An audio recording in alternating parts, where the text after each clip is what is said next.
Scott Hansen here from NFL Red Zone. I hope you're checking out 1 hour of 5-Yard Rush, one of the best podcasts on NFL football in the UK.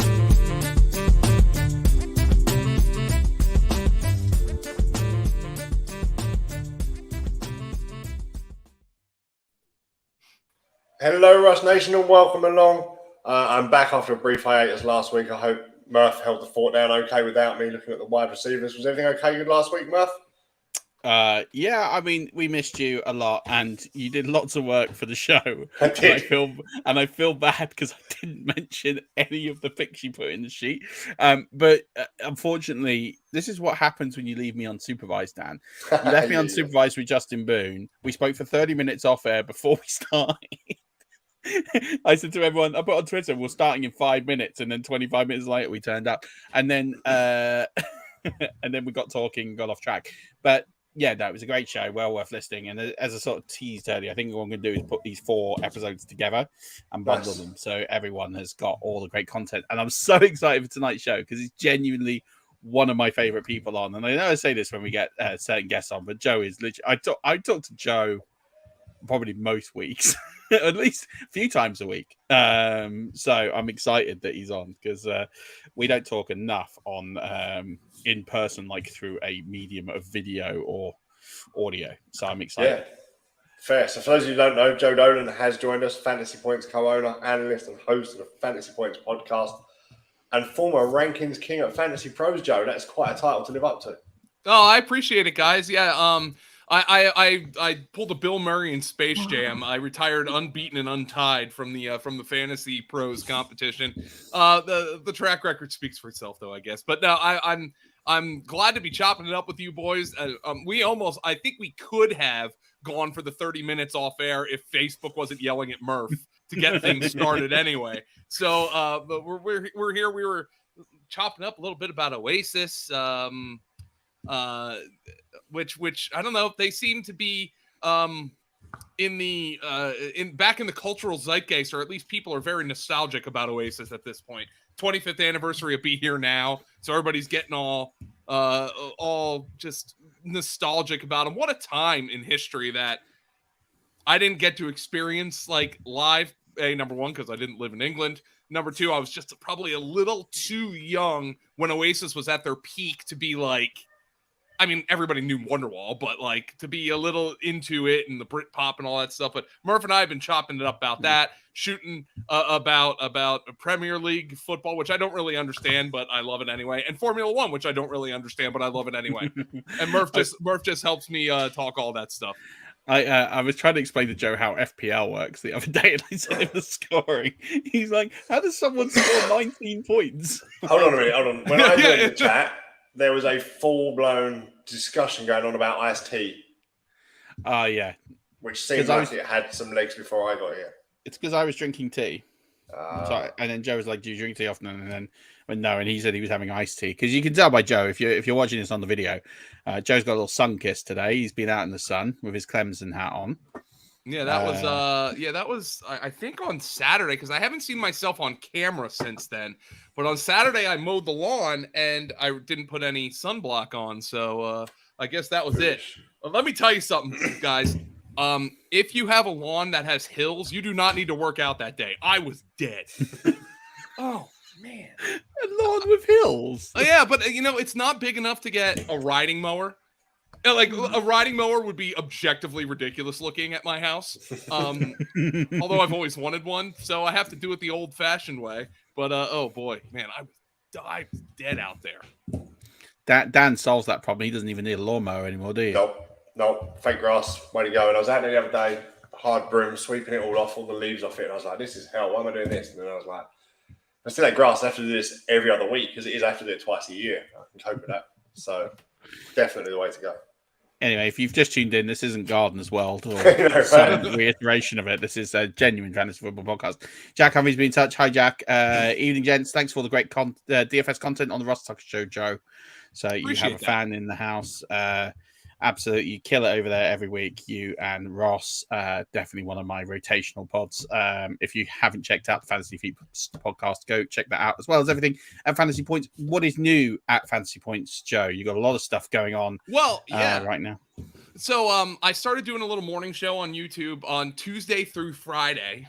Just a little, I call it the daily lineup, and it follows like a traditional fantasy lineup: a quarterback, 2 running backs, 2 receivers, and a flex. And I just break down some news every day, 10 to 15 minutes, 9 a.m. Eastern time.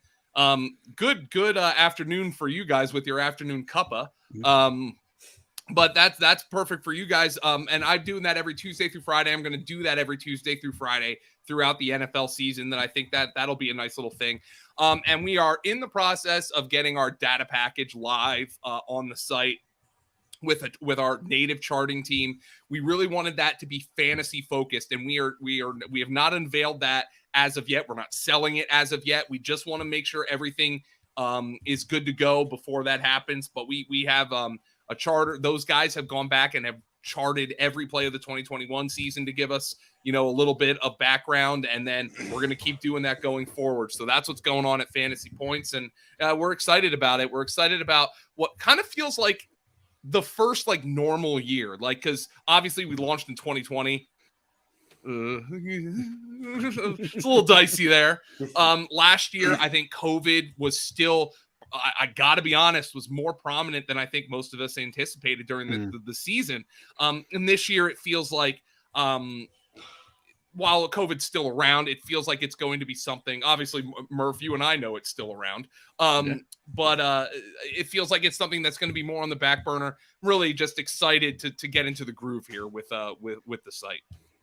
That's awesome. And yeah, it's funny you mentioned that, Joe, because I was on a call with Buck CEO Brian Ford a few weeks ago. And I actually asked the question around COVID protocols.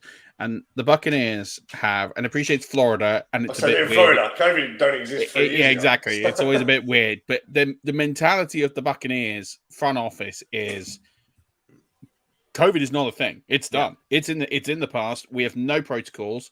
They've done some flexible working, so people are working at home. And if you're sick, don't come in. That's it. That is their policy. There's some public masking in a couple of areas, and some of the things are at the team where they're going to reduce people who don't need to be around the team, won't be around the team kind of thing. But we're talking about very, very minimal stuff. Like to the Buccaneers and Florida, this is done. COVID is not a thing. If you have symptoms, test, and that's even that. It's literally, if you don't feel great, stay away. That's it. That's a good thing for life in general, though. Now, isn't it? Pretty much, right? You know what? I'm going to call this out. I don't know, Murph. You went to school over here. For how long? You went to high school here. I did 3 years of high school, and let's say 3 years of university. Whether I did them all in the right order and whether I did them all correctly. Well, Dan, sorry if you don't know the American schooling system, and it might be the same way over there. But at the end of the school year in my schools, they always handed out a medal to those students who had perfect attendance. So these kids are coming and they're like plague rats in the 4th grade classroom, and they're getting everybody else sick, and they're getting perfect attendance awards. BS. Yeah. Okay. Get rid of it. Sick of it. We used to get certificates. Unfortunately, there's something I talked about a while ago, and I don't think I talked about it on here, but I talked about it with someone very recently, actually. That in my high school in Florida, first of all, it's an August to May thing. So you got the whole summer off because it's too hot to go to school.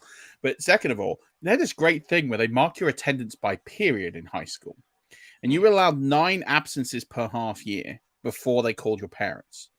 So all I did is I kept a book in my locker. And my school was directly opposite Universal Studios. And I mean, when I say opposite, I mean literally over the road from Universal Studios. So when I was I don't want to go to trigonometry, I just bunked and just went. I just went and did, and then it was trig was right before lunch. So literally, I could just walk off the campus, go for 90 minutes, go to Universal, have a little chill, and come back and do 5th period. That sounds like a lot of fun. Yeah, High school was great. You guys have such a lax system. It's great. But yeah, the perfect tennis award. I'm with you. Get rid of it. Tired of Yeah, it. just work from home. Just work from home. Just that's what we got to do. In terms of camp hype, is there anything you want to mention with the games that have gone this week? Camp hype. Are you on some of these camp hype trains? Are you trying? Or should we distill some myths now on players like if he doesn't open Isaiah up with Brady's back, like Isaiah Likely and all these other? Oh, we'll talk about Likely later because let's not blow the tight end conversation now because we need to save it. But you know, I've honestly kind of felt like, and maybe I'm just like separating the signal from the noise way better this year, but I've honestly felt like the camp reports that are like overly positive or overly negative almost feel like in a way more real this year than in the past. Oh, this guy, I hate the phrase, oh, he's turning heads. I hate that. But like the things that like the Romeo Doubs stuff is substantial to me. Okay. Like they need receivers, you know. Yeah, might he not? By the way, I'm not drafting Romeo Doubs to be in my lineup in week 1 or 2. Okay. Like I understand that it might take time for him to get on the field. The Dameon Pierce stuff, they held him out of a preseason game. That's pretty substantial to me. The Antonio Gibson stuff, literally every piece of news on this guy since March has been negative. Now, if you think he's going in the 9th, 10th round and that's too cheap, that's fine. I mean, whatever, you do you. But like, let's not ignore some of this stuff. So I've honestly felt like the news has been like something I can sink my teeth into. Like there hasn't been so much like BS news that I feel like. So I'm sure some of it's going to be right, some of it's going to be wrong. But I felt like there's like a lot of the stuff that we've been talking about and we'll discuss like maybe on this program has been pretty substantial. Yeah, I do think that there has been a great nugget since we've been on air from Matt the Floor, who calls Aaron Jones and AJ Dillon running backs 1A and 1A. Thanks, guys. So there you go. That's cleared that situation up as what's going on in the Green Bay running back room. So they're 1A and 1A, which means what? They're not going to throw the ball this year. Oh, I'm glad. I hope they catch passes. They need to catch passes. Yeah. So yeah, no, I'm sort of with you. I think the thing that annoys me with camp news, there's 2 things that annoy me. One, the depth chart fake news, right? That just irritates me. Like no one's falling for the fact that Drake London is the wide receiver 5. So such BS. Like no one's falling for that. By the way, like, coaches often don't even do those depth charts. When I was working for the Philadelphia Eagles, okay, let me tell you something, Dan. I was 22 years old and I was right out of college. Guess who put that depth chart on the website? That'd be you, sir. Me. Look, I get Dolan to do it. Now I got direction from the PR staff. Well, Andy Reid wasn't inputting that depth chart on the website. I'll guarantee you that. Yeah, that's the funniest thing when people overreact to depth charts. I was like, yeah, I put that on the website when I was 22 years old. And you were not in that meeting room with that whiteboard with it written on either. Did you at any point change position? So did you put like someone down or up on the depth chart just to see if it would work his job? No, like there would be like because the website staff and the PR staff like were separate but like equal, same thing. Like normally it would be, hey, follow the snap counts or don't pay attention to that. Just like it was literally honestly it took like 5 minutes every week. Like it was not a thought process at all. So yeah, that's how seriously you should take official depth charts. Right. I do feel like now Joe might do that. I don't think it would be adverse to switching. Like, oh man, that would be great if I had people in the buildings. Hey, put Ronald Jones at the top of the depth chart, even though he might get cut. So mess with fantasy players a little bit. Yeah. I tell you, I don't know how I feel if Ronald Jones got cut. There are some people on Twitter that'd be really annoyed if Ronald Jones got cut because he's still got truthers out there, which I think is amazing. But I mean, Murph, you're a Bucks guy. Dan, you're a Bucks guy. I mean, what do you have to be on to be a Rojo truther? Yeah, Murph, you have to be oot your nut to be a Rojo truther right now. I mean, I like him in the sense of to a team where he has a situational role and he has a value to do that role. Like in the Super Bowl season, people forget he had a role that was significant that led to the team winning the Super Bowl. Not down the stretch, but in the games with rotational, with rest, and he carried that backfield. And he's very good near the goal line. He has a role, but for fantasy football, absolutely not. My problem is with him, it feels like, when you're 6 and you're being coached and they say to you, right, you're going to be a running back. And you go, okay, what do I have to do? We're going to give you the ball and you're going to run with it. He hasn't ever changed that mentality.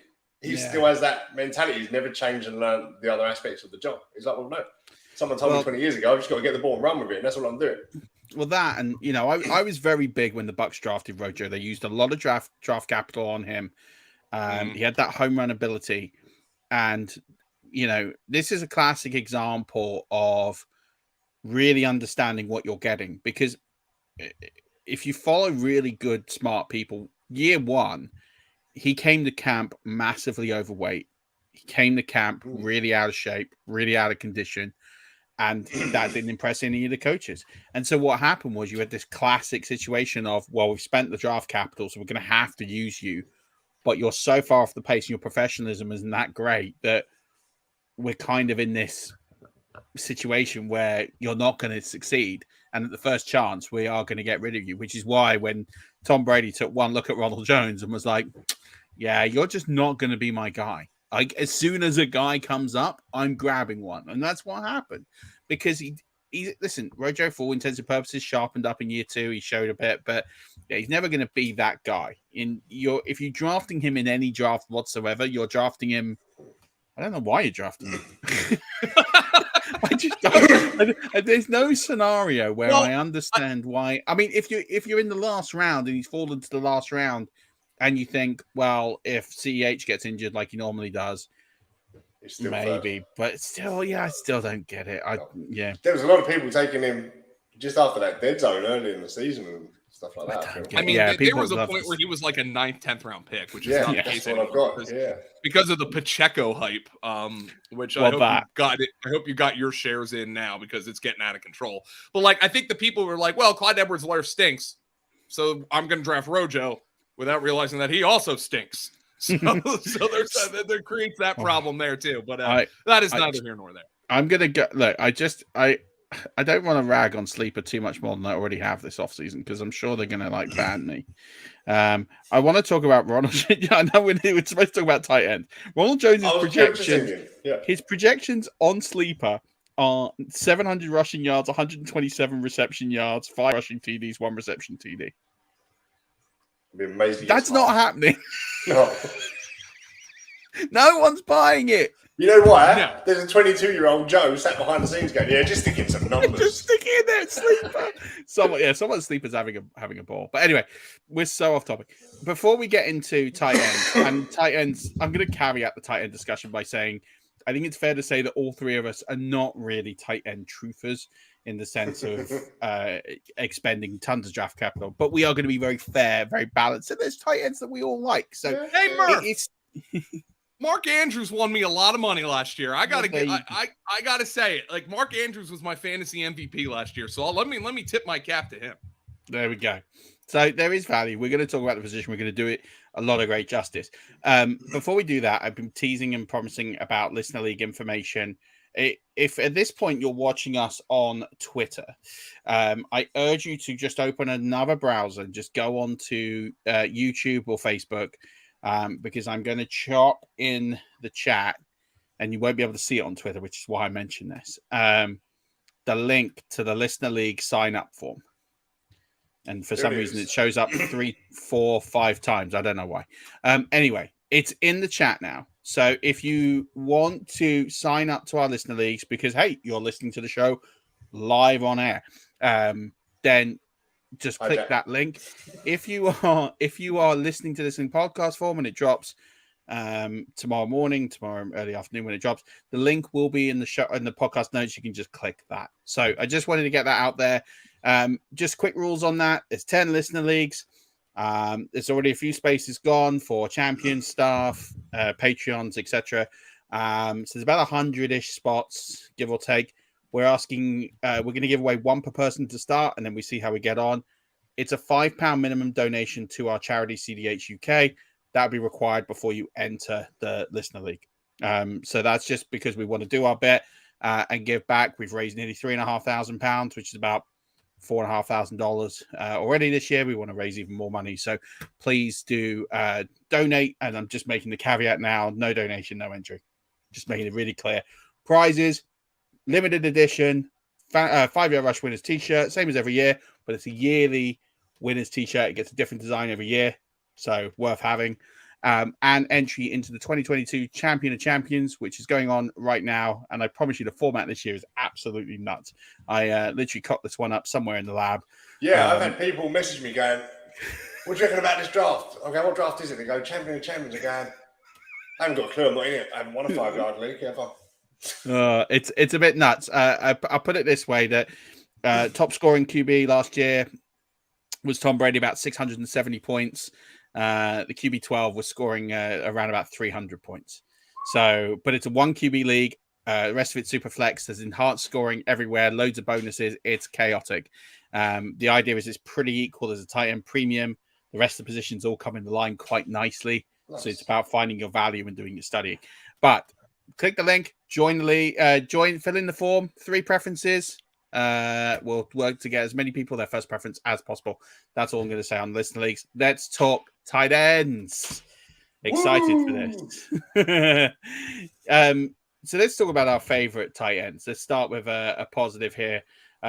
Joe, you've got definitely a guy who I absolutely love, and I knew you were going to pick him. Yeah, Joe got on the sheet before me, you see, and that's unusual when they're in America, because you release a sheet, and me and Murph normally fill it out and get our guys. I looked at it, I was like, okay, Joe's on there. I can't just repeat everything. So I've got the losers at the back of the list. So. Sorry.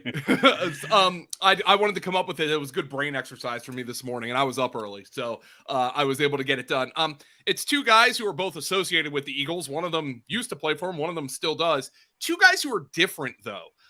Dallas Goedert, who's he's a yards per route run god. He's an efficiency god. He's a super athlete. He's a yak god. And Zach Ertz is kind of the opposite. He's not a yak guy at all. He's not a super athlete at all, but he's a PPR guy. Kyler Murray needs 6 yards on 3rd and 6. Zach Ertz is going to get you 6.5. That's what he is. DeAndre Hopkins is suspended. So it's really, what do you want? Do you want the big play upside, maybe the touchdown upside of Dallas Goedert, where he's probably going to get less volume because of the nature of the Eagles offense? Or do you want a guy who's almost certainly going to be the number 1 target or the 1A to Marquise Brown's 1B when DeAndre Hopkins is suspended and Zach Ertz? Mm-hmm. One of them tight end 8 by ADP, one of them tight end 9 by ADP. I like both of them. So this kind of goes against our guy Scott Barrett, who says either draft one of the big 3 or 4 or punt the position. I don't necessarily agree with that, because I'm kind of in on this middle tier of tight ends, and that includes Ertz and Goddard, who and they're not expensive. Like, I like Dalton Schultz, but he's getting pretty expensive. These guys, I think, can fit into any sort of build you have with your roster. That's why I like them. Yeah, we're talking top of 7th round, really, round about pick 73. Dallas Goedert. Ertz even later, round about pick 90, so really cheap. And I've seen him going even lower in drafts. People like Ertz, just for the lack of competition of targets there at the minute, especially with Hopkins out early in the season. I'm very much in on Dallas Goedert. I've seen him slide significantly in drafts, and he is such a good price. If you can get him outside of the 7th round, I'm not a big fan of roster construction taking a tight end in that middle round. But if I can get Dallas Goedert in the 8th round, oh yeah, I'm punching that button pretty quickly, because I think he's an absolute steal in that range. Talking about a guy DVOA wise, best DVOA metrics for value per pass last season, ahead of Andrews. He's top 3 in a lot of categories as well last season. It's just a case of, and I know people are going to talk about the competition and the wide receiver depth, but at the end of the day, we know what Hurts can do, and we know his deficiencies, and we know his strengths.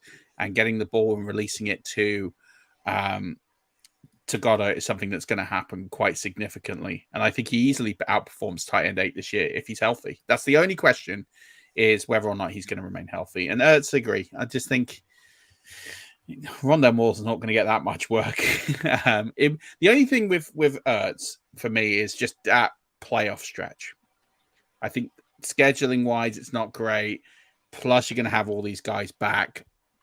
I do get a bit concerned when I look at the fantasy playoffs. Do I really think that Ertz is going to give me significant? But you got to get there, and for the cost you're going to pay, and people always come up from the ranks, and you can pick and draft guys up mid-season and off waivers. So it's not really a massive problem, but it's just something I've got an eye on. Dan, who's your guy? Well, I've gone for a guy we've already mentioned in Dalton Schultz, coming off a tight end 6, around about pick 56, something like that, based on the ADP. Similar to Ertz, really early season target. There's such little target competition there. Lamb, Tolbert potentially, until Gallup comes back, and it remains to be seen how long that's going to be. Schultz had a career year last year, finished as tight end 3, and he done enough to blow the Blake Jarwin hype clean out the water and never to be seen again in the Cowboys jersey. So that's good enough for me to be in on Schultz, I think. He might never be seen again in the NFL. He's still not been signed by anybody. No, he's still injured, right? Is he? Or is he? I don't know. He's like Thanos. He's like, hey, Dalton Schultz, gone. Hey, NATO's signed Blake Jarwin jersey I'm still holding is losing value by the week then, sat in my wardrobe. You only bought a raffle ticket for it. It wasn't that much. I've gone for Cole Kmet. So he's going off the board at tight end 13. Now we're talking about target opportunities, and we've mentioned how much there's little competition for Ertz, and there's not as much competition for Schultz. I mean, Cole Kmet is easily the second most talented receiver on his roster without trying. He literally will show up and get peppered with targets.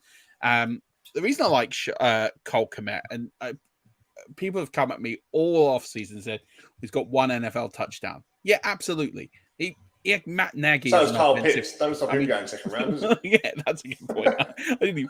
But yeah, Matt Nagy, who we know was well in over his depth.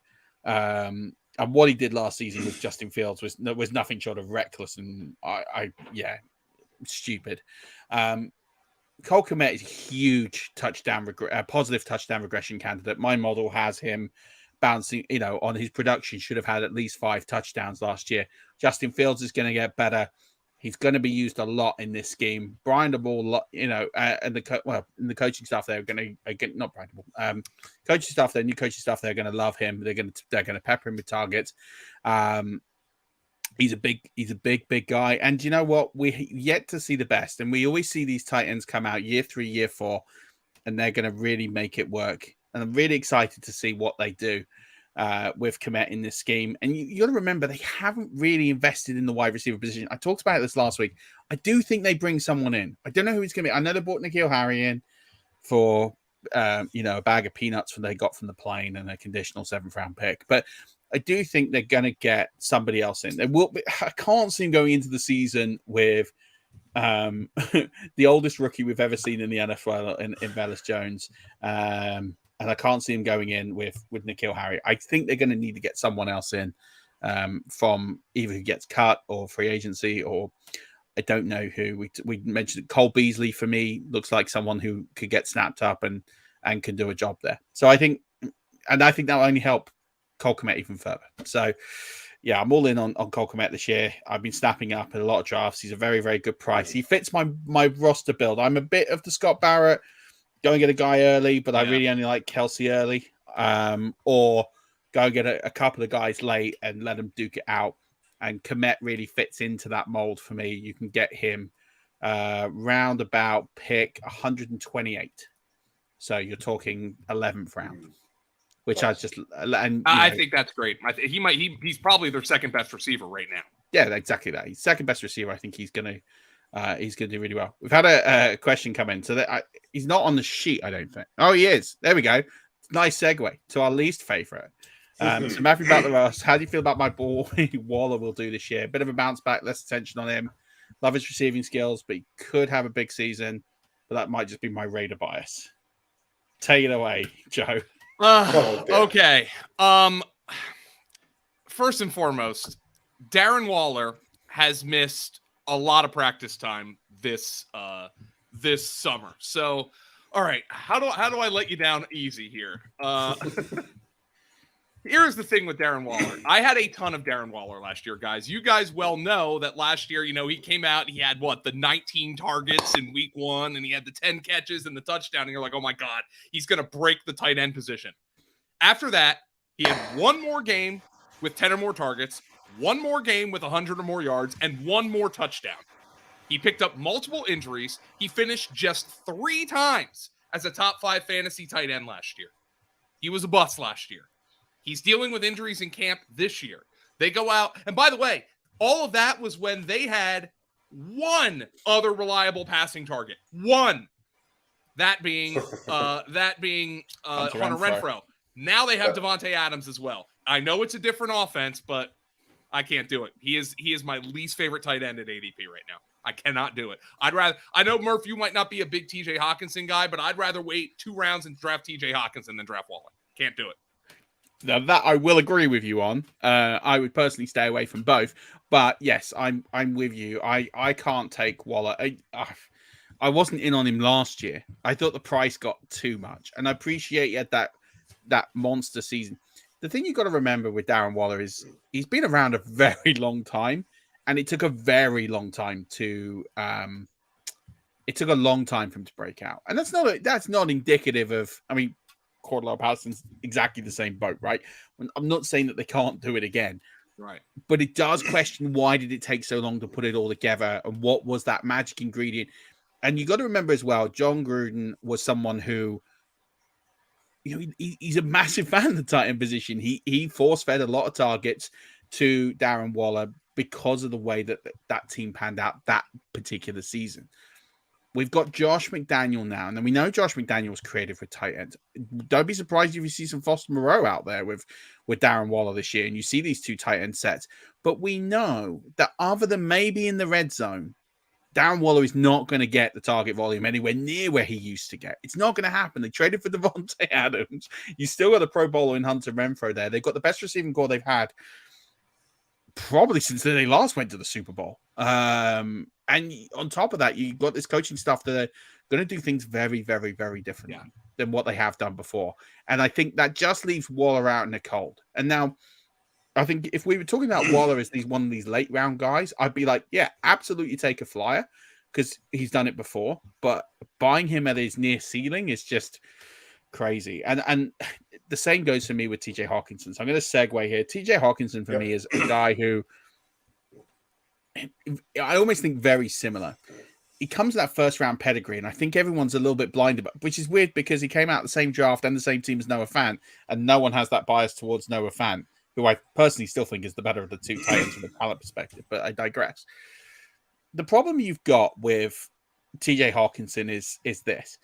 With the way that Detroit are going to line up this season, they have a lot more quality in the skill positions than they did last season. Last season, they had no one, and TJ Hawkinson still wasn't, and I appreciate he was injured and he missed some time with games. But we know that TJ Hawkinson is not going to be a guy who's going to get 150 targets. It's not going to happen. And on the same token as that, he's not going to get those red zone opportunities. Detroit is still, for all the upgrades they've made in the skill positions, they are going to struggle to score. They're going to be behind in a lot of games. They're going to take shots down the field. This is what we've seen with Dan Campbell. He's almost like Bruce Arians too. Which is why I put DJ Chark on the wide receiver sheet last week, and you didn't. DJ Chark, Amon-Ra St. Brown, Jameson Williams when he's back. You're talking about these guys are going to be the guys that are going to get all of these targets. And I just don't. I think that he's going to be okay, TJ Hawkinson. I think he's going to get somewhere between 80, 90 targets. I think he's going to have an okay volume. I think he's going to be a low-end tight end 1. But I can't get in at taking a guy with 80, 90 targets as a low-end tight end 1 in the 6th round. I just Hawkinson can't. Feels like a move-the-stick target. It feels like if you get in the league with points per first down, I think it might be worth it. When they're at 3rd and 4 and things like that, that's when I think they'll be looking at Hawkinson just to keep him on the field. But is TJ... And the thing you got to think about with the position here, right? So we've got this elite tier at the top, which no one's disputing.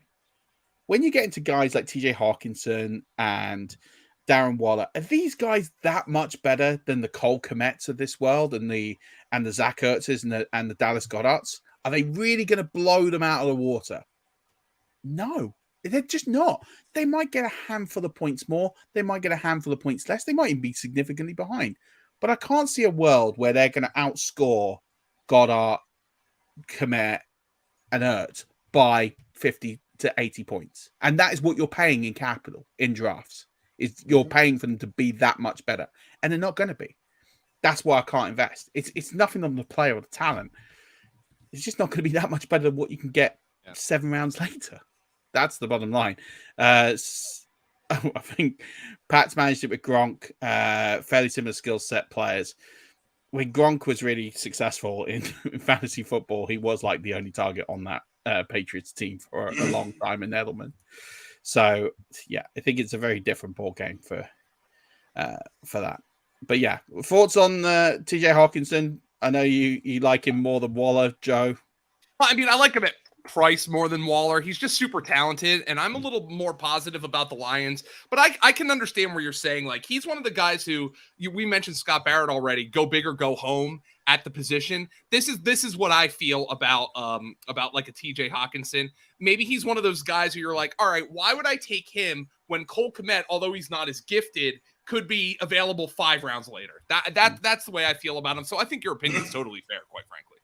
Yeah. And I think that's what we're saying. And I think I've talked about this for a few years, that I just, until there's a really exceptional need, and to be fair, Mark Andrews was this last season.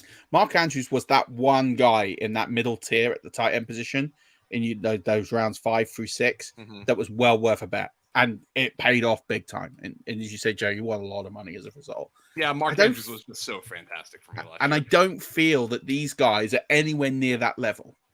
And yes, we weren't predicting what Mark Andrews was going to do, but we knew Mark Andrews had top 3, top 4 tight end seasons because he'd done it before. I don't see that with Hawkinson. I don't see that. I know Waller did it previously, but I don't think he's got that in a different system anymore.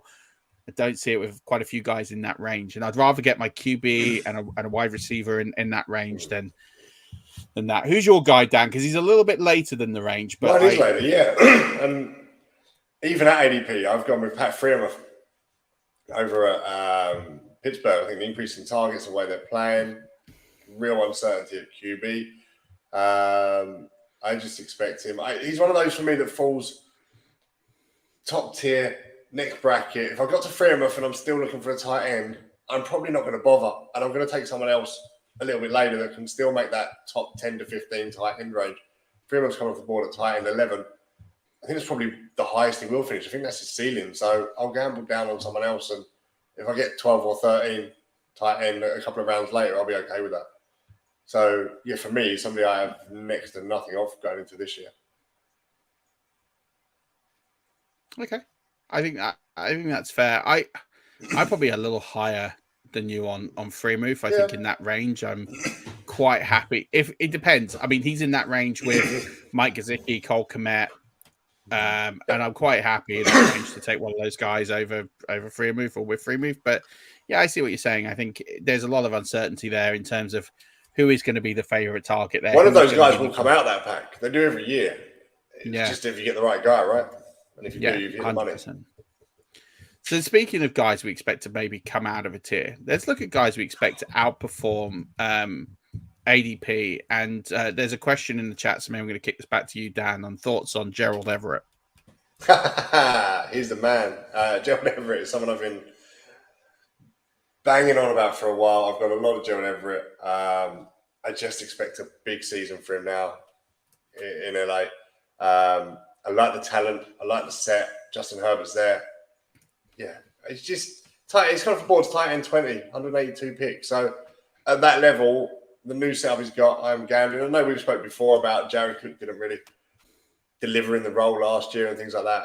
For me, Gerald Everett's a far better tight end there, and I'd expect him to do okay. So a tight end 20 coming off the board, I'll take that and hope he can finish up as a 10 to 12 tight end 1 on your roster. Okay. You got another guy on your list, right? I have someone that's slipping through drafts. Logan Thomas. He actually come off the pup list today as well. So that seemed real apt that I put him on the sheet about 20 minutes before the news broke. So he was on for a top 10 tight end before going down and so on. And the year before, I think he did finish top 10 tight end. Wentz is there. There's not a lot else going on. They're going to be behind in games, similar to Cole Kmet. They're going to be behind in games. They're going to have to throw the ball regularly. There's not a great deal of options there in Washington. So if Thomas can get healthy and get on the field, he's going to be touching that tight end 1 bracket. And if you're taking him at tight end 26, I'd expect him to outperform that all day long.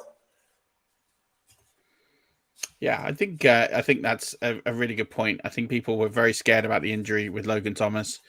As you say, he's come off the PUP list today. I think his ADP shoots now. The fact that he's come off the PUP list, I think he's going to jump 50 spots in the next couple of weeks when we see an ADP update. I think that's huge news, and I think he's definitely one of the best of those sort of late round guys. Joe, you've got someone in this range who you... He's not a tight end. He is a tight end. So it's Taysom Hill, and the question I ask you is, how many guys at the tight end position who are basically going undrafted in drafts? Now he's like a tight end 3 if you're doing best ball. How many guys have a legitimate shot to start a game at quarterback this year? Correct. And maybe it's a 5% chance. Even if he doesn't, how many of your tight ends on your rosters are going to get rushing touchdowns this year? Yeah, his role is like, they could say all they want. Oh, he's a tight end now, and maybe he is. He's doing more of a focus. He's going to have the goal line gadget role, not all the time, but that's going to be part of what Taysom Hill does. So, I mean, you laugh all you want, but there's definitely somebody listening to this podcast who's like, oh my God, I am dead at tight end. My tight end 1 got hurt. My backup's on bye. Screw it. I'm picking up Taysom Hill, and maybe he's going to fall into the end zone today. It's going to happen. Tons of Taysom Hill and baseball myself. And again, I'll go with Scott Fishbowl, tight end 3, second to last round, I think. I'll stick that there. Winston goes down in the first couple of weeks of the season. I'm laughing. Yeah, I think you definitely got to look at Taysom Hill and think, because he's going to do a bit of everything. It's just a consistency thing. I guess my only thing with having Taysom Hill on the roster is, do I ever feel like I can actually start him in a game? That's my only thing. But for the fact he's free, you never know. You might as well have him on your roster. You see what happens the first few weeks of the system. If he lines up in the Wildcat, he's going to be an absolute steal. And they will do that at some point. So, yeah, I think it's going to be a really interesting... Yeah, he's one of those guys, if you've picked up a top tight end early, get him late, because you need him for 1 week. You need him on bye week, and that is all. And if you hit the jackpot on that week, and that's the week he has that rushing touchdown, that's a win. Yeah, I do agree with you there. I think it is definitely something to be said there. The guy I'm looking at in sort of, I really expect to smash ADP is... I'm going to caveat this by saying that he might be one of the most boring fantasy players you can ever own. Okay? I am going to caveat this here and say I'm never excited to go into a draft and draft Tyler Higbee. I'm not. I don't go into a draft thinking, oh my God, I cannot wait to draft Tyler Higbee today. Absolutely not. He's going off the board at tight end 22. We're talking about guys that start tight end for the Rams. So you're talking about a guy on a great offense. I know he is actually remarkably consistent as well. It's just he is that little bit boring. He's not going to get a ton of touchdowns, which I guess you're looking for at the position. But if you need to put in a player for that sort of 1 week, 2 week flex play, who's going to get you 7 or 8 points just to get out of there and move on, I like Tyler Higbee there. I can't see a reason he's not going to outperform ADP at tight end 22, mainly because I just don't think there are 21 better tight ends in the NFL, and it's just no disrespect. I'm looking at some of the guys who outperformed him last year who aren't going to do that this year. CJ Uzomah, Tyler Conklin, they're not going to do it. Absolutely not. Gronk's retired. He might come back. He might not. I doubt that's going to happen. There's some guy, Jared Cook's, not got a team. So there's some guys here that he's just automatically going to jump up anyway. And he was still hovering around tight end 18 last season. And he missed a few games. If he plays 17 games, he's averaging about 7 or 8 points a game. And he's fairly consistent with that number. It's not exciting. I'm not saying you should go into it and give you like this amazing pick that's going to just really like change your life. You could draft Tyler Higbee and pretty much forget he's on your roster. But you know what? When you need him in a clutch just to get you those sort of 8 points at tight end, you'll be glad you got him. Yeah. Those really boring picks do end up winning you some weeks. And Tyler Higbee will do that. So he's my guy. I think he's going to... I'm not going to say he's going to smash ADP, but I do think he's going to greatly finish. And I think he'll be around that sort of tight end 14, tight end 15 conversation. So I do think he's going to be worth taking over some of these junk guys.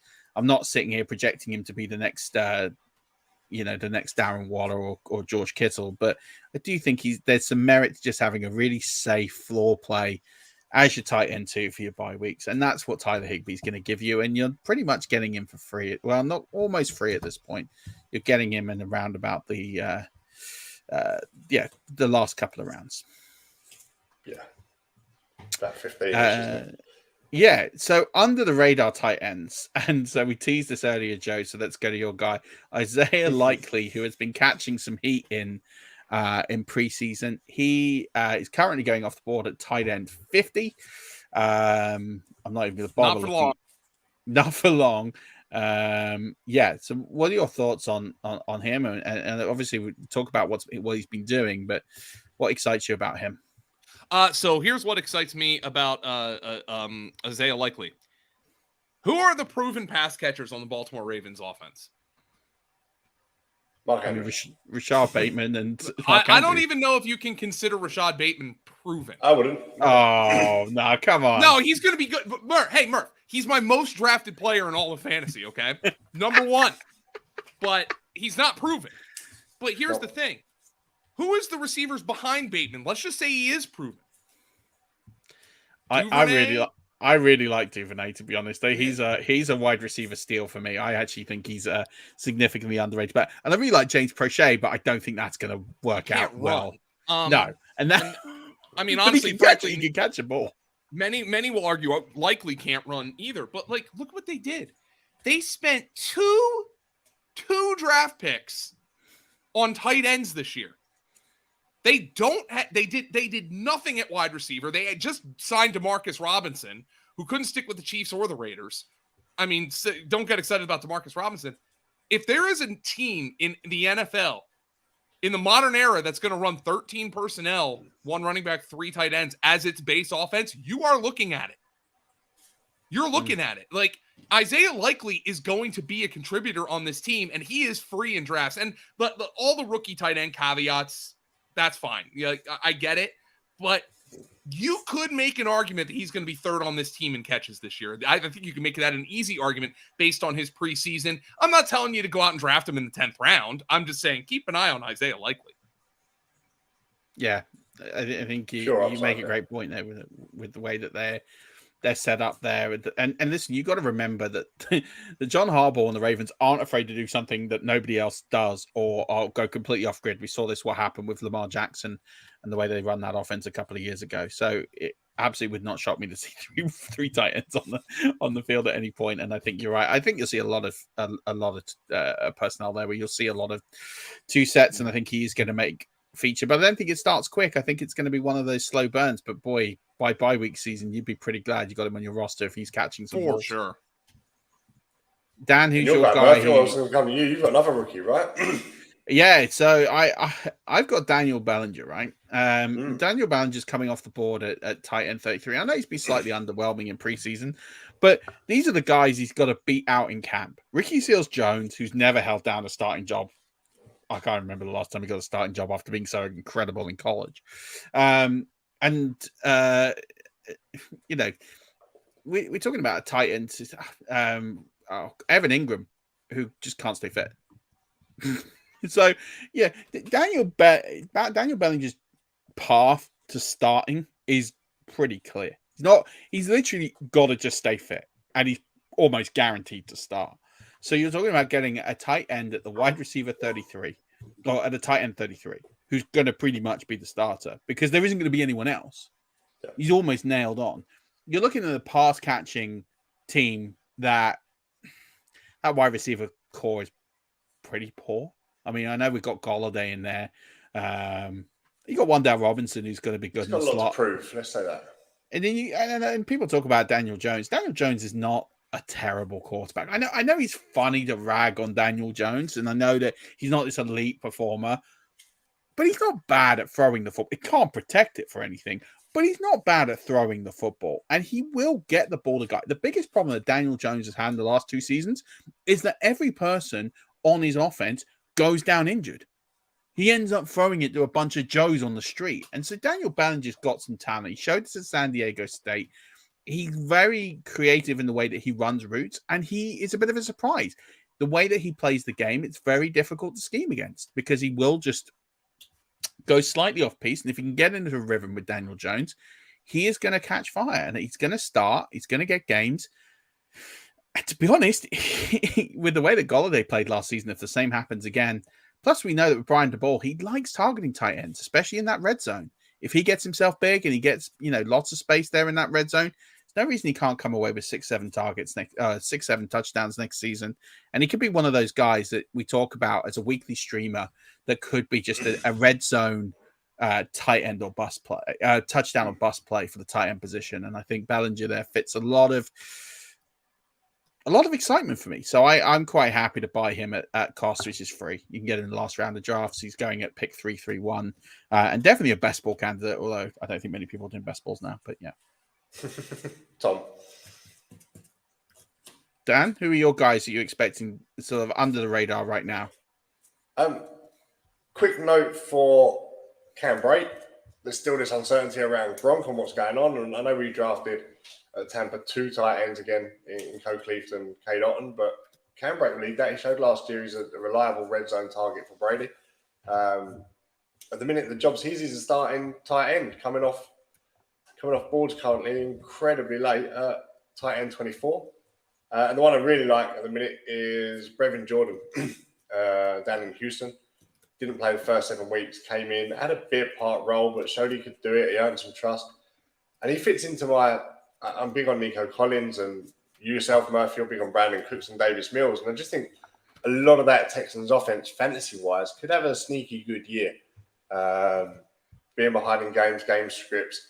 So Jordan's going to lead that field. I think he'll be okay. I think he'll outperform tight end 30 quite comfortably. Are you not worried that he's going to get traded? Who, Brevin Jordan? Well, because he almost got traded and he failed the medical. Yep.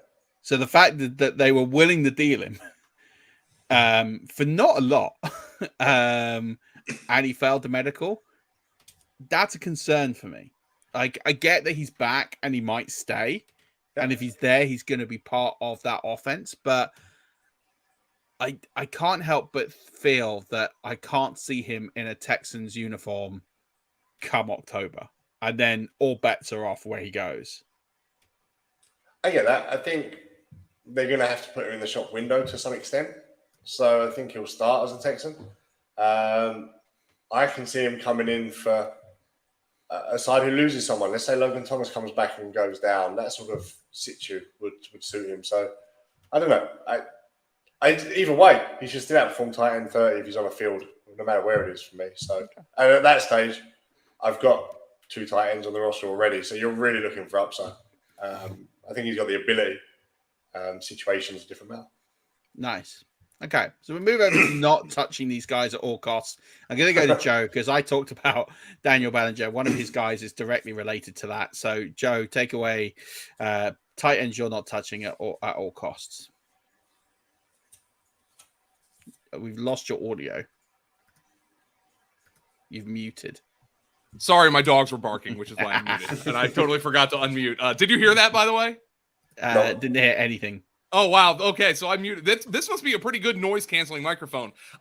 Anyway, so the two tight ends that I am not touching at any cost, tight end 15, Noah Fant, who, A, number one, is playing with the worst quarterback situation in the NFL. B, is playing with the backups. He's playing into the fourth quarter, and I do not have good vibes on Noah Fant at all with Seattle. I think Will Dissly, they trust him more. And my other guy is Evan Ingram. Like, fool me once, fool me 47 times, shame on me. I mean, forget about Evan Ingram. I know everybody's like, oh, the Jaguars are going to run these multi-tight end sets. Well, here's the thing. Doug Peterson wants to be an 11 personnel guy. He just ran a lot of 12 personnel because the Eagles had Zach Ertz and Brent Selleck, and then they had Zach Ertz and Dallas Goedert. So he's like, well, I have to use these guys. They're expensive and they're good. I think what the Jaguars have done this offseason has shown you they want to be an 11 personnel team. Christian Kirk is going to be their slot receiver. So and by the way, Evan Ingram stinks. So let's not bury the lead. So no, I'm not touching Evan Ingram. No, Evan Ingram has shown he had one season, his rookie season, he was great, and then ever since has continued to disappoint fancy owners. And I think you're right. You know, you can just see, as you say, with 11 personnel, because they're paying guys like Zay Jones 30 million over a few years to come in. Like, they have roles defined. And say what you want about Doug Pederson and the end of the time at the Eagles, he's a very smart and very well-established football coach who knows how to get the best out of the players that he's got. Don't forget, this guy was a backup in the NFL for years. So he knows how to manage players and player expectations. He's not bringing in, he's not going to, you say he's not going to bring in 12. I actually think that the better bet on that roster is the tight ends that are already there. I think Evan Ingram's a guy you can just ignore. I think he's just not even worth picking up there. Dan Arnold, to me, is the guy I would own. And in fact, I think he's worth a very, very late dart, because I actually think he could thrive in that offense. Not to get, like, I'm not saying he's going to finish as a tight end 12, 15, but as a late tight end 2 guy, I think Dan Arnold has some weeks that he could be relevant. Yeah. I don't think it's Evan Ingram. I think Evan Ingram will get injured in like week 3 and disappear like he does most seasons. And Noah Fant, so why do you think that they traded for Noah Fant if you think that they're just going to keep Disley there? Do you think it was like, take a look at this guy, he's a former first-round pick, let's get what we can, maybe appease the fans and try and sell it as, hey, we got former first-round pick Noah Fant as part of this trade? I thought that was entirely what it was. It was, hey, this guy's talented, let's see what he does. Oh, he's not having a good camp. Yeah, I think that's entirely what it is. And maybe he earns a role, but I'm not counting on it right now. I just love Noah Fant, the player. Like, it annoys me that it has not happened for him in the NFL. Yeah, because he's had flashes. Yeah, the talent is supreme. If you look at what he did at Iowa, the talent is. For me, at the time he was drafted, I remember saying, I look stupid now. He was probably one of the, if not the best tight ends I've seen come out of college in years. Mm-hmm. And I genuinely believed that when he was drafted. And I thought, right, okay, going to Denver, they get a QB, that's going to really work out well for him. And now he's tied to the peripheral, to the arm of Drew Lock for eternity. Like they've been wedded in some sort of weird bridal shower and they're forever wedded in eternity, like until death do us part. That seems to be the score with those two, and no one's happy with either with the other one either. So that's a shame. I really like Noah Fant, and I wish it would work out for him. Dan, you had Ingram also, but you've got another player on there as well. Why are you fading Ingram? And I mean, it's pretty obvious, but anything to add? And then who's your other guy? No, my other guy, it feels almost controversial. I'm trying to question myself as to why I literally have next to nothing of Dawson Knox. Situation fits, offense fits, high scoring, lots of throwing. I don't know. It just feels like a good year last year. I'm expecting some touchdown regression. They brought in OJ Howard, who I am still a big fan of, and believe may take some red zone work, believe it or not. Everybody's on the Gabe Davis hype train coming out the slot there in Buffalo. So I don't know. It isn't the fact that I'm avoiding him at all costs. I just have found myself avoiding him at all costs. Does that make sense? I'm not sending him to drafts going, I am not getting this guy. I just haven't. I'm with you 100%. I have some reasoning as to why I'm fading Knox. The first one is, Brian DeBall's gone, and that was a really appealing part of picking tight ends in that scheme because they were very good at getting scheming those guys open. The two things that have changed radically in that offense this year at the tight end position, one is Brian DeBall's gone, and they've got Ken Dorsey in. Now, Ken Dorsey's a first-time coordinator.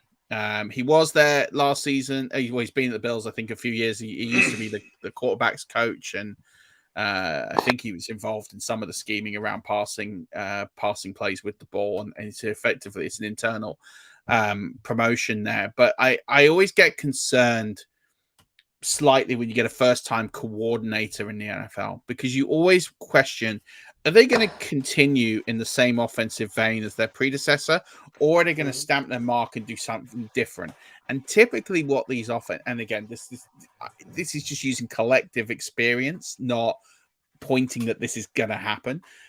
typically these offensive coordinators will try and do something a little bit different with the offense. I'm not saying they're going to radically they're just going to run the ball nonstop and forget about Josh Allen. That's not what I'm saying. I just think there's going to be some fundamental changes with the way that they approach the tight end position this year. Also, the fact they brought OJ Howard in. Now, I know OJ Howard has had lots of injuries. There's competition for targets that weren't there. Situationally, I'm just a little bit concerned of what could happen with Knox. And I think for the price you're paying, there's just other guys there that you can wait around. It's similar to the TJ Hockenson argument. I've got nothing against the talent. There's a few question marks there. I'm not sure how it's going to play out. I can get a similar guy 2 rounds later where I'm pretty confident where it's going to work out. I'll take the known quantity over in terms of what I know the situation I think is going to be versus it's just a bit too ambiguous there for me with Dawson Knox. So I think a lot of it is, for me, is where they are. So my least favourite was Freeman for tight end 11, and my not touching is Knox at tight end 10. And I just think that's the way I draft. It's early or late, and they're both falling in that middle window where I'm going, I don't really get this. Do you know? Yeah, I'm with you. And I'll finish this off with the guys not touching. TJ Hockenson, I've mentioned. It's just the value. If he was 5 rounds later, I'd pick him up. It's not a question of talent. It's just it doesn't work for me. The other one is sandwiched between a few guys we talk about. It's Mike Gesicki at tight end 12. Mm-hmm. Mike Gesicki is this guy who's an absolute athletic freak. He's an absolute freak. If you saw him at the combine when he came into the league, he had this amazing athletic profile that we just thought this guy's going to be an absolute stud. And just for whatever reason, he's just one of these under the radar guys. And I'm not saying he's a bad player at all, because he's always consistently around that sort of anywhere between tight end 8 and tight end 14. And he's a pretty boring pick. But at that range, I'm thinking, I'll go with Cole Kmet because I think he's going to shoot more. There's no ceiling in Mike Gesicki. There's no ceiling. If you're going to go for a guy late, I think you've got to get a guy who could shoot. And I'm talking about the Goddard, the Kmets. I think you've got to take a guy who potentially is going to be touching top 5 if it breaks right for them. I don't see a world where everything breaks right for Gesicki and he finishes above tight end 10 because he hasn't. And it's a new offense. It's Mike McDaniel. We know that they can scheme the tight ends, but I think there's so much going on with that offense. You've got Waddle. You've got Cedric Wilson. Again, similar to the argument we talked about with the Jags. Going to line up in a lot of 11. We know they're going to get a lot of wide receiver plays, a lot of mouths to feed. The running backs are going to get theirs. I think Mike Gesicki is just going to get a little bit lost in all this offense, and I think he's going to be fine, and he might return a tight end 12 finish. He probably will. But I just don't want to take a guy and go, that's all he can do. I'd rather take a guy and go, I'll go a round or 2 later, I'll get the Cole Kmet, or I'll go around earlier and I'll get Zach Ertz in that similar range, and I'll get a guy that's going to outperform and get me what I need from the position. If not, because if you're just going to draft a guy, when you're talking about the difference between tight end 12 and tight end 18, it's like 2 points a week. It's minimal. It's so negligible what the difference is at that position from that range that it's just not worth spending any capital on. Just pick a couple of guys up at the end of the draft. We've just given you half a dozen. Another one here that's been mentioned, Irv Smith. He's a guy that could break right. Like, take chances on those guys. Don't get the guys projected to be tight end 12 and he finishes tight end 11. It's just, you're not going to get a great deal of value out of that for what you pay at the position versus taking the guy who might finish at tight end 15 or might finish at tight end 6. Because tight end 15 is not a drop-off. Not really. Over the course of the season, it's 20, 30 points. It's just so negligible, it's not even worth mentioning. That's my thought. Fair enough. Anything to add? Sounded good to me, Murph. I feel like a really buried players without burying the talent. It's just the tight end position, and I think the reason why I think we're all just not overly enthusiastic about it as fantasy players is because they need to either think, and this is why tight end premium exists. It's because of the fact you need this scoring to make the position interesting, or you need to do something to make the position interesting because, quite frankly, you've got the guys at the top and then you've just got this tier of guys. And we're projecting guys who we think can do quite well or guys who we don't think are going to do quite well. but ultimately they're going to be covered by about 70, 80 points. Mm. And if you get the right guy and he outperforms ADP, you'll probably add an extra win or two to the position. And if you don't, you'll probably lose a couple.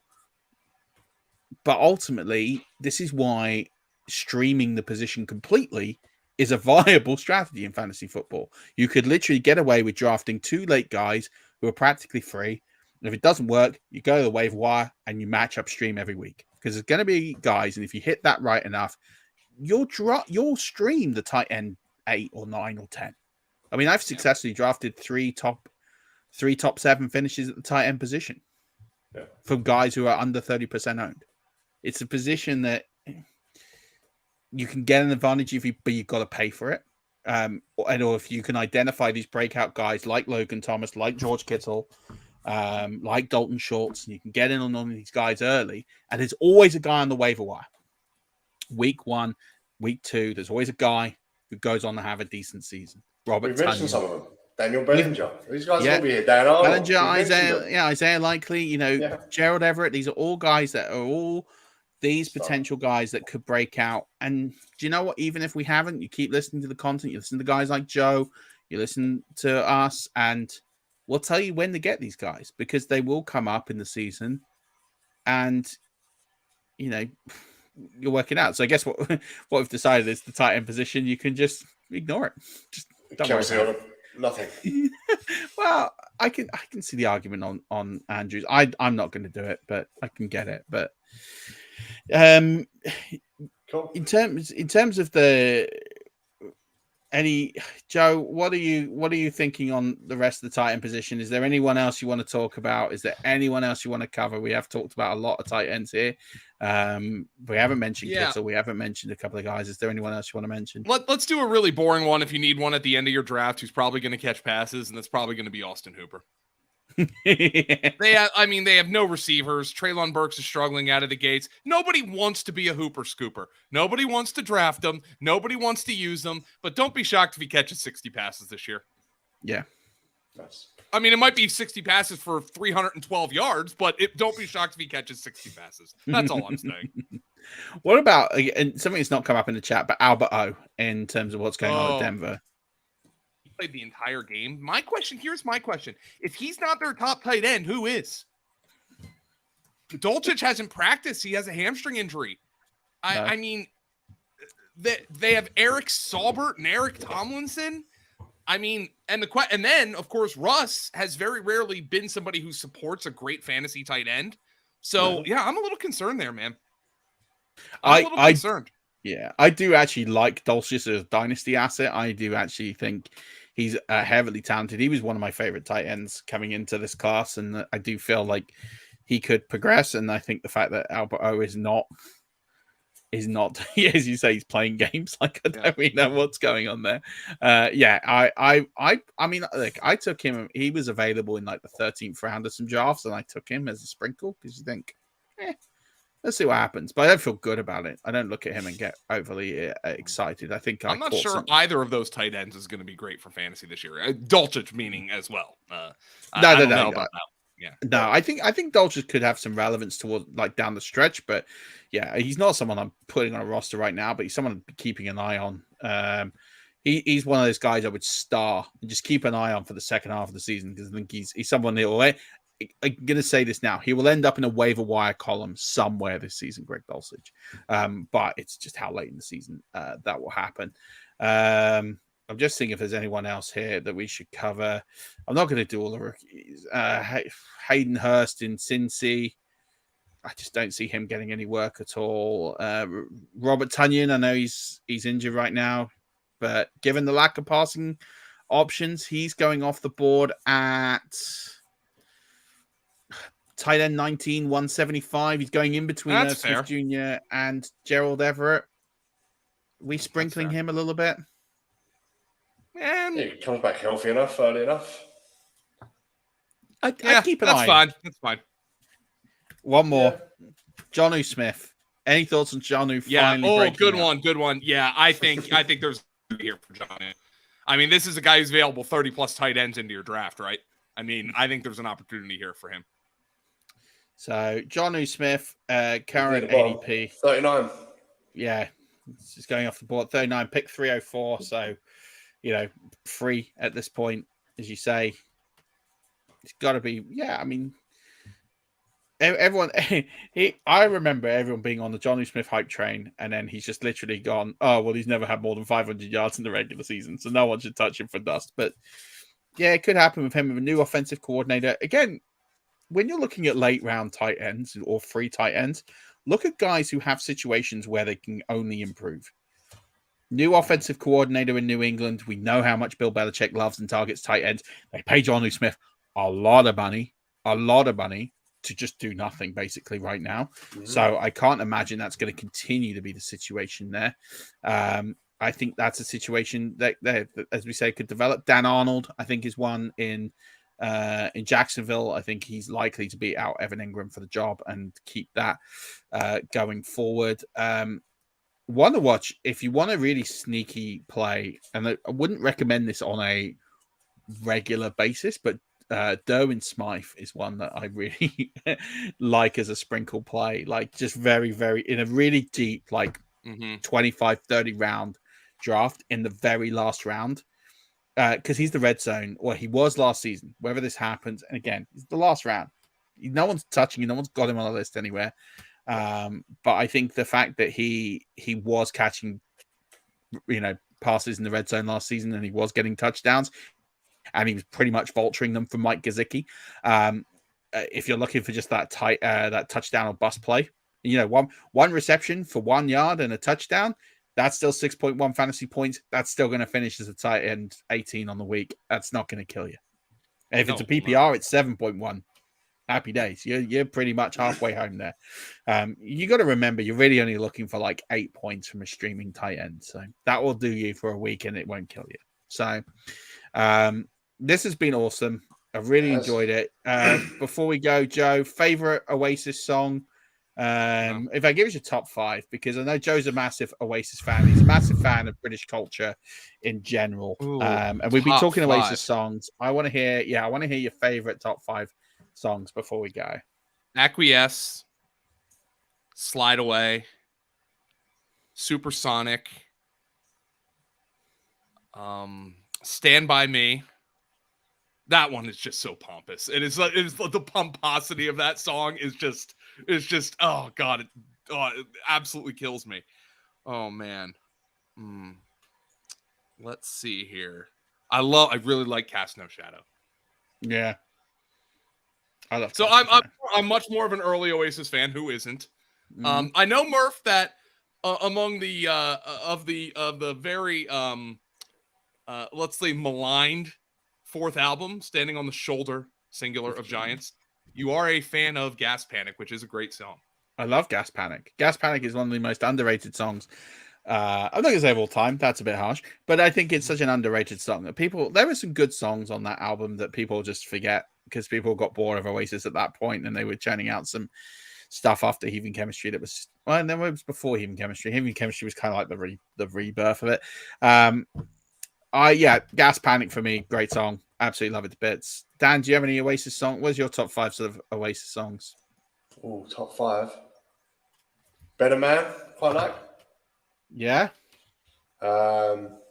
She's Electric, good old school. Oh, didn't think you were going to say that. Yeah, it's one of mine. I love She's Electric. That is my karaoke song.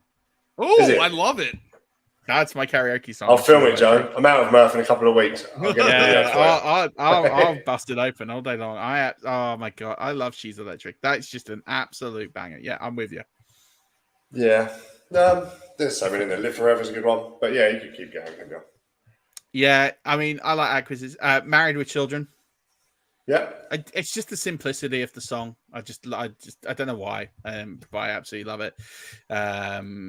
But yeah, definitely that's in there for me. Champagne Supernova. I know it's so chalky, but it's just every time I hear that song, I just go into this place that's just absolutely incredible and can just tune out the entire world. Same goes with Live Forever. I could listen to that every day for the rest of my life quite happily. And then this is where I struggle because it's like you've got one spot left and you're thinking, It's where the do you last go? round. Pick the upside. Yeah, of course. And like this one really completely depends on the day. Because I could pick something like Fading Out, which is on the Be Here Now album, which people would just be like, what? She Is Love. That's just because it's just like a simple little riff that just gets me going. Roll with it. It just takes me back to classic 90s pop mania and when I got into everything. I even think Back It Up off Dig Out Your Soul was a really good song. The rest of the album was garbage, but that was a really good song. Slide Away. I mean, look, I could go on. There's so many. I totally forgot one, by the way. Go on then. Cigarettes and alcohol. Oh, of course, yeah. How did I forget that song? I mean, that's we could be here all night talking about Oasis songs. I think some of our fans probably looking forward to going watching United versus Liverpool if they haven't already dropped off. So appreciate everyone tuning in. That's on now? Yeah, that's on now. United's down bad, huh? Yeah, they're definitely struggling right now. Mind you, Liverpool haven't won a game this season, so we might have a winner out of these two, or it could end up as another draw. We'll find out. It's 0-0 after 13 minutes, so we'll see what happens. But Joe, as always, I just love having you on. I could talk to you forever and ever. Tell everyone where they can hit you up and get some more information on Fantasy Points or get a subscription, because you should absolutely be buying a subscription to Fantasy Points. It is an absolute goldmine resource, especially this time of year, and more especially if you're into your DFS plays as well. Someone mentioned the importance of being idle. No, yeah, that one was on in my car yesterday. Anyway, at FG_Dolan on Twitter, use code lineup22 and you can get 10% off any package at fantasypoints.com. And okay, shout out to all right, let me see it. The Reds. They're both the Reds. Covering bases there, isn't it? I guess I was wondering which one's the Reds, but Liverpool. Shout out to Liverpool. No, they need the W. They need the victory. The 3 points. Let's have a draw. Everyone likes a draw. Yeah, I'm a Newcastle guy, so yeah, we'll see what happens. Nice. I know you're an Arsenal boy, Murph. They're off to a good start. Yeah, I mean, we're 35 games away from winning the league. Wins. We need 35 more wins and we'll win the league. Very good. The schedule is last season, it's interesting, right? Last season, everyone sort of loved to hate Arsenal, and they had two teams in the top three, including the end up champions, defending champions and eventual champions in there, and the European champions. And they played two of them. And then when they lost to Brentford, half the team was out with COVID. They were literally wiped out the day of the game. There was no time to practice with a 17, 18-year-old up front. So, the same way that I wasn't that worried that we'd started with 0 points last April, I'm not overly excited that we started with 9 points this season. We are ending this pod as we started it, way off on the furthest tangent imaginable. Murph's on Arsenal now, and that's another 45 minutes you guys are going to have to listen to. No, we're not. But we'll see what happens. But appreciate everyone tuning in. Please go check out Joe. Check out Fantasy Points. Joe, we'll get you back on. We'll talk some more pop culture. I feel like we almost need like a pop culture pod here just to talk up. And I've been continuing to educate Joe in slang. And we've had some great fun with words that we're not going to share on this podcast because they're not entirely family friendly. But just go check out some of Joe's tweets about Christian Horner and the F1 Supremo. He's Joe's getting his English language degree from Liam Gallagher at the moment, so you can imagine how that's going. My mother is not very happy with me. Let's put it that way. Oh, apparently United have just scored. Thanks, Joe. Oh, sorry. Wow. Who scored? I don't know. It's Loading. I just not loading. I don't know. We'll find it. If this is like the ultimate jinx, I'm so sorry. Jadon Sancho. If this is the ultimate jinx and Joe gets United a win, I'm gonna email the Glazers and say, hey, this guy needs to be paid by your organization. I'll take it. Yeah, I know. I figured you might want the job. But no, let's end the pod here. Thank you so much, everyone, for tuning in. Don't forget to sign up for listener leagues, and appreciate all of you for the support.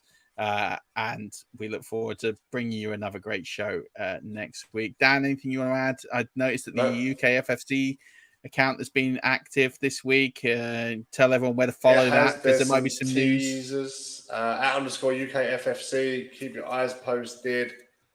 I don't want to give too much away, but tomorrow around about 4 p.m. would be a reasonable time, I think, to be on there. There's some big news coming for next year. Oh, there you go. Big news on the UKFFC. That's the UK Fantasy Football Expo. And the last thing I'll say is the playbook is on sale. I tweeted this before the show. We've knocked £5.69 off the price. So quite a significant discount. It's yours on Amazon for £12.30. There's going to be a price discount on the website at some point as well. Don't know when that's going live. So if you want to buy your fantasy football playbook, you can do that on Amazon. Week 1 is 2 weeks away. It's almost time for the season. Get all the resources, subscribe to Fantasy Points, buy your fantasy football playbook. Keep tuning in and subscribing to the 5 Year Rush podcast. And don't forget, as always, keep rushing.